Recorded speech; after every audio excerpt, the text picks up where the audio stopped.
Time 0 seconds, जब पूरा universe एक सिंगल पॉइंट यानी एक बिंदु के अंदर समा हुआ था, जहाँ पर ना तो टेम्परेचर की कोई सीमा थी और ना तो घनत्व की। फिर समय बीतता गया। टाइम हुआ 10⁻⁻43 सेकंड्स। ये वही समय था जिसे प्लैंक्स टाइम कहा जाता है। इस समय के पहले के टाइम में फिजिक्स के लॉस काम नहीं करता, लेकिन इस समय के बाद उस सिंगल पॉइंट में विस्फोट होता है और हमारा यूनिवर्स लाइट के स्पीड से भी तेज गति से एक्सपेंड होने लगता है।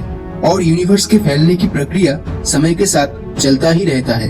कई लाखों करोड़ों साल फैलने के बाद इसकी एनर्जी सीमित हो जाती है, और जैसे हमें पता है एनर्जी कभी खत्म नहीं हो सकता, तो इसीलिए वही एनर्जी मैटर में कन्वर्ट होने लगता है। और इस यूनिवर्स में पहले मैटर की उत्पत्ति होती है, जो कि है हाइड्रोजन। फिर जन्म होता है ग्रेविटी का, और यही ग्रेविटी हाइड्रोजन एटम को अपनी तरफ आकर्षित करना शुरू कर देता है।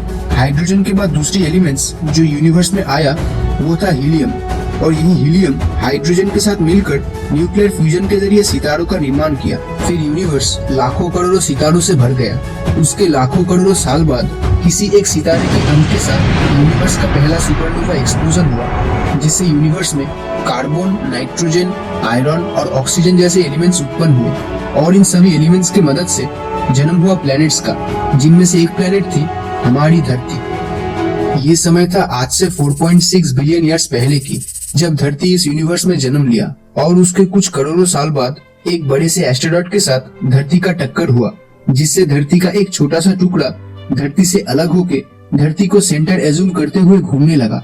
और ऐसे ही जन्म हुआ हमारे चांद का। उस समय धरती पर एक दिन 7 घंटे का होता था। फिर धीरे धीरे पानी लिक्विड फॉर्म में कंडेंस होने लगा। फिर पहली बार इस दुनिया में ऑर्गेनिक लाइफ का जन्म हुआ। उसके बाद प्रोकैरियोटिक सेल्स यानी बैक्टीरिया की उत्पत्ति हुई। और आज से 2.9 बिलियन साल पहले धरती की पहली आइस एज पोंगुलर ग्लेशिएशन की शुरुआत हुई। वक्त के साथ साथ धरती गर्म होता गया और पृथ्वी में मौजूद महासागर और वायुमंडल ऑक्सीजन से भर गया। पोंगुलर ग्लेशिएशन के 1.3 बिलियन साल बाद पहली बार यूकैरियोटिक सेल्स या कोशिकाओं का जन्म हुआ, जिनके सेल्स में न्यूक्लियस होता था, जो प्रोकैरियोटिक सेल्स में नहीं था। और देखते ही देखते समुद्र के नीचे वर्टिब्रास उत्पन्न हुआ। और फिर धरती में पेड़ पौधे उगने लगे। दुनिया का पहला फॉरेस्ट आज से 40 करोड़ साल पहले बना था। आज से 38 करोड़ साल पहले धरती पर एक दिन 22 घंटे का होता था। उसके 50 लाख साल बाद एवोल्यूशन के चलते वर्टिब्रेट्स में पैर आने लगे और पानी में रहने वाले कुछ जीव जमीन पर आने लगे। और आज से 30 करोड़ साल पहले उस पानी में से निकलने वाले कुछ एम्फीबियंस एवोल्यूशन के चलते रेप्टाइल्स बन गए। फिर दुनिया में आया डायनासोर्स, और कई हजारों लाखों सालों तक ये डायनासोर्स दुनिया पर राज किया। लेकिन फिर धरती पर भयानक उल्कापिंड के टक्कर से डायनासोर्स का वजूद दुनिया से हमेशा के लिए मिट गया। फिर समय बीतता गया और बीतता गया।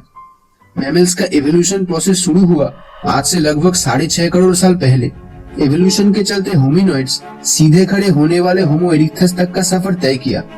ये मैमल्स वही प्रजाति थी जो आग का इस्तेमाल जानता था, और यही होमो इरिक्टस समय के साथ डेवलप्ड होकर होमो सेपियंस बन गए। फिर इंसान वक्त के साथ डेवलप्ड होता गया।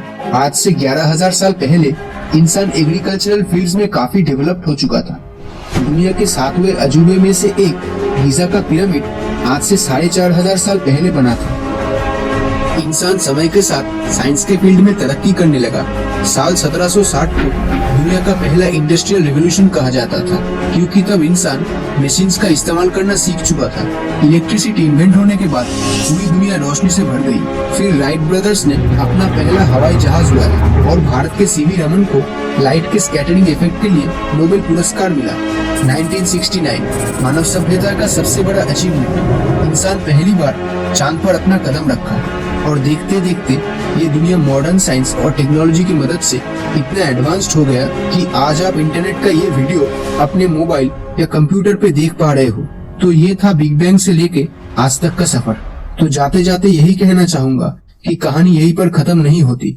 वीडियो को लास्ट तक जरूर देखना, उम्मीद है आपको पसंद आएगा।